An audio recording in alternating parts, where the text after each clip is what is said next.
Flexibility. आज के episode में मैं आपको आपकी फ्लेक्सिबिलिटी को डेवलप करना सिखाऊंगा।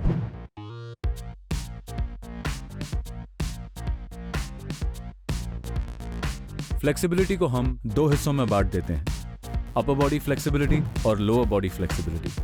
अपर बॉडी फ्लेक्सिबिलिटी को हम दो हिस्सों में बांट देते हैं, फ्रंट बेंडिंग फ्लेक्सिबिलिटी और बैक बेंडिंग फ्लेक्सिबिलिटी। शुरुआत करते हैं फ्रंट बेंडिंग से।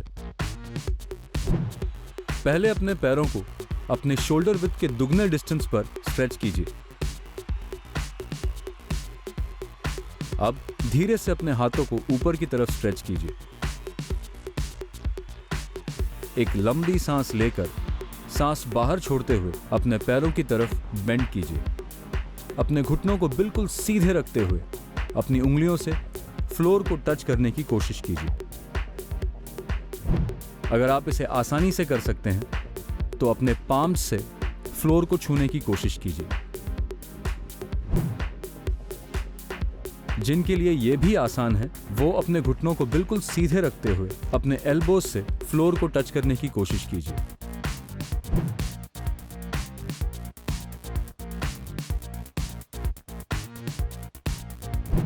इस स्ट्रेच को करते समय आप अपनी बॉडी को झुलाए नहीं। ऐसा करने से आपके हैमस्ट्रिंग्स और लोअर बैक में इंजरी हो सकती है। अब हम फ्रंट बेंडिंग का एक और प्रोग्रेशन सीखेंगे।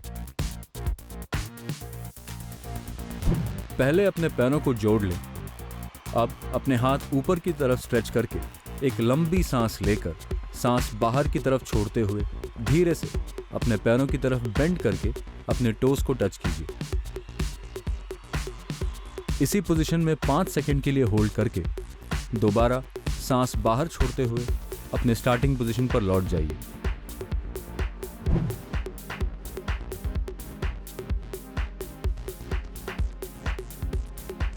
अगर आप इसे आसानी से कर सकते हैं तो अपने घुटनों को बिल्कुल सीधे रखते हुए अपने पाम से टोस को टच कीजिए।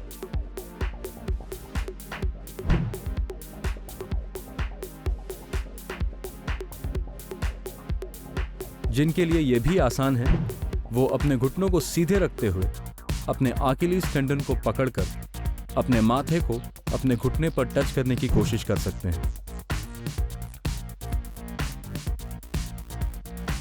इस स्ट्रेच को करते हुए सावधानी बरतें कि आपका शरीर आप झुलाएं नहीं, क्योंकि ऐसा करने से आपके हैमस्ट्रिंग्स और लोअर बैक में इंजरी हो सकती है। Back bending. सबसे पहले अपनी पीठ के बल जमीन पर लेट जाएं। अब एक लंबी सांस लेकर सांस बाहर छोड़ते हुए जमीन से दबाकर अपने कंधों को और अपनी कमर को ऊपर उठा लें। याद रहे आपके एल्बोज बिल्कुल सीधे होने चाहिए। आपकी पीठ ऊपर की तरफ एक आर्च या एक चक्र का आकार ले लेनी चाहिए। जितनी देर हो सके इस पोजीशन में होल्ड कीजिए। फिर धीरे से अपने एल्बोज बेंड करके अपनी गर्दन को बाहर की तरफ लेकर आराम से दोबारा अपनी कमर को जमीन पर ले आए। सावधानी बरतें, अगर आपको किसी भी तरह का बैक प्रॉब्लम्स या हार्ट प्रॉब्लम्स हैं तो इस आसन को ना करें। अगर आपको हर्निया, सर दर्द और कार्पल टिश्यू सिंड्रोम है तो इसे करना अवॉइड कीजिए। Lower body flexibility. Inner thigh stretch. अपने शोल्डर विड्थ के 3 गुना डिस्टेंस पर अपने पैर स्ट्रेच कर लीजिए। अब अपनी बाईं ओर फेस करके अपने बाएं पैर का घुटना बेंड कर लीजिए और अपने बाएं हाथ को अपने बाएं घुटने के ऊपर रख दीजिए। अपने दाएं पांव के इनर थाई को स्ट्रेच करते हुए अपने दाएं पैर का घुटना बिल्कुल सीधा रखें। अब ऐसे ही अपने दाहिनी साइड पर इसी एक्सरसाइज को रिपीट कीजिए।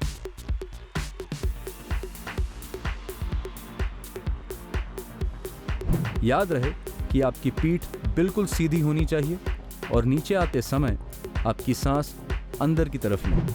अपनी मैक्सिमम स्ट्रेच पोजीशन पर 5 सेकंड के लिए होल्ड कीजिए और फिर सांस बाहर छोड़ते हुए दोबारा अपनी स्टार्टिंग पोजीशन पर लौट जाइए। Hamstring stretch. अपने शोल्डर विड्थ के 3 गुना डिस्टेंस पर अपने पैर स्ट्रेच कर लीजिए।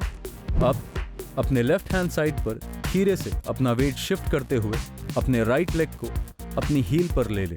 अब धीरे से सांस अंदर की तरफ लेते हुए जितना नीचे हो सके उतना नीचे अपनी कमर को ले जाएं और अपने राइट लेग को बिल्कुल सीधे रखते हुए अपने हैमस्ट्रिंग को स्ट्रेच कीजिए।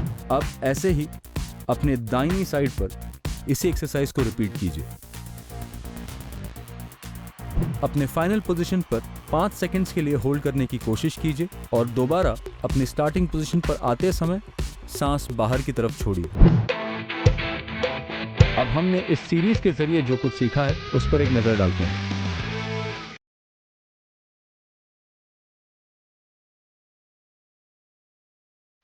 बैलेंस,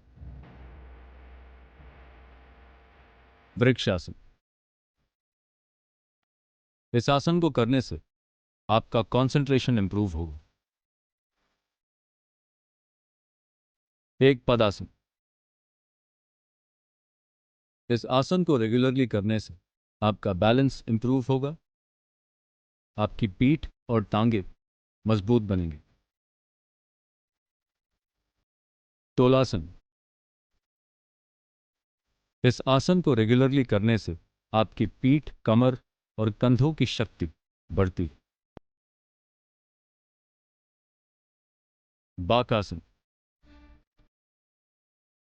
इस आसन को रेगुलरली करने से आपकी कलाई, हाथ, कंधे और आपके कोर मसल्स मजबूत बनेंगे। हलासन।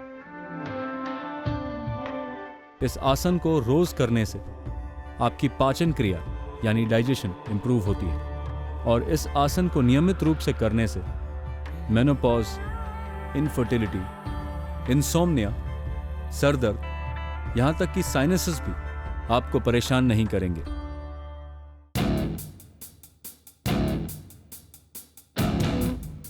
स्ट्रेंथ।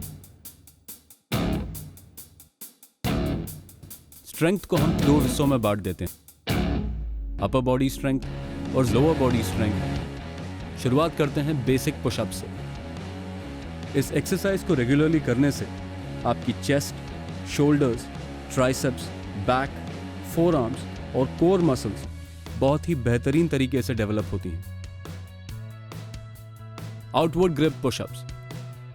पुशअप्स का यह वेरिएशन आपके अपर चेस्ट को टारगेट करता है। Diamond pushups. इस एक्सरसाइज को रेगुलरली करने से आपका मिड चेस्ट, आपके ट्राइसेप्स, आपके शोल्डर्स और आपके कोर पर इफेक्टिव प्रेशर पड़ता है। Decline pushups.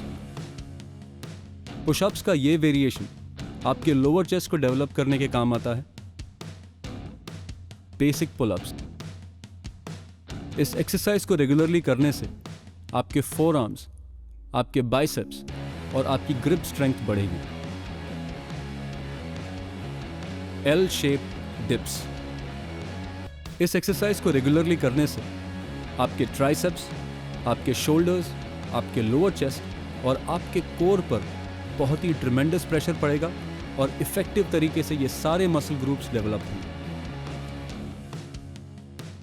Basic squats. Squats को रेगुलरली करने से आपके हैमस्ट्रिंग्स, आपके क्वाड्स और आपके ग्लूट्स पर ट्रिमेंडस प्रेशर पड़ता है। Double squats. इस एक्सरसाइज को रेगुलरली करने से आपके क्वाड्स, आपके हैमस्ट्रिंग्स, आपके ग्लूट्स, आपके काव्स और यहां तक कि आपके लोअर एब्स पर ट्रिमेंडस प्रेशर पड़ेगा और आपके सारे मसल ग्रुप्स बेहतरीन तरीके से डेवलप होंगे। Clean and press. इस एक्सरसाइज को रेगुलरली करने से आपकी ओवरऑल स्ट्रेंथ और मस्कुलैरिटी डेवलप होती है। प्राणायाम।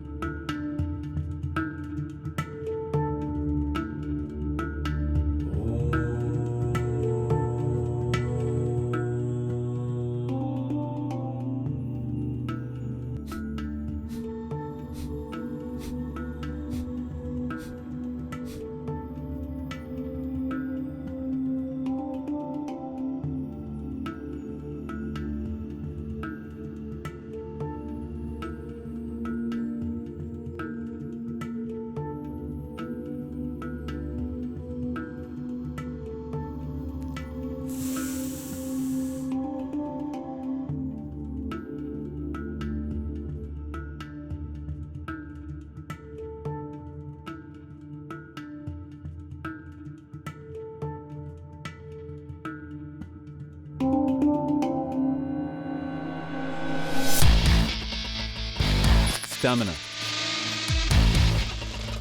अपहिल रनिंग करते समय आपके मसल्स इस वर्कआउट में दुगनी मेहनत करते हैं क्योंकि आप स्पीड और रेजिस्टेंस का इस्तेमाल कर रहे हैं। एक्वा जॉगिंग आपकी स्प्रिंटिंग की स्पीड को ड्रामेटिकली इंप्रूव करता है। शिफ्टिंग पुशअप्स आपकी कंप्लीट बॉडी को टारगेट करता है। ये एक्सरसाइज आपके रेगुलर जॉगिंग जितना ही फायदेमंद है।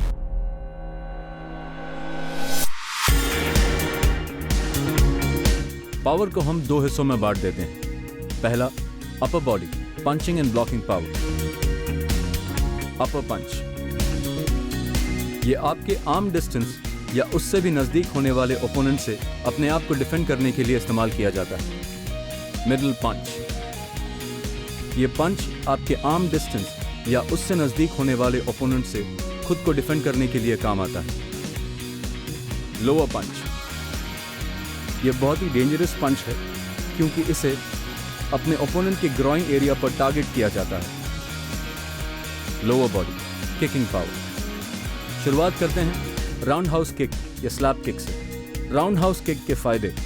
इस किक को सही फॉर्म के साथ करने से आप अपने आप को किसी भी ओपोनेंट से अपनी लेग रेंज से दूर रखते हैं। Spinning heel kick. Spinning heel kick के फायदे।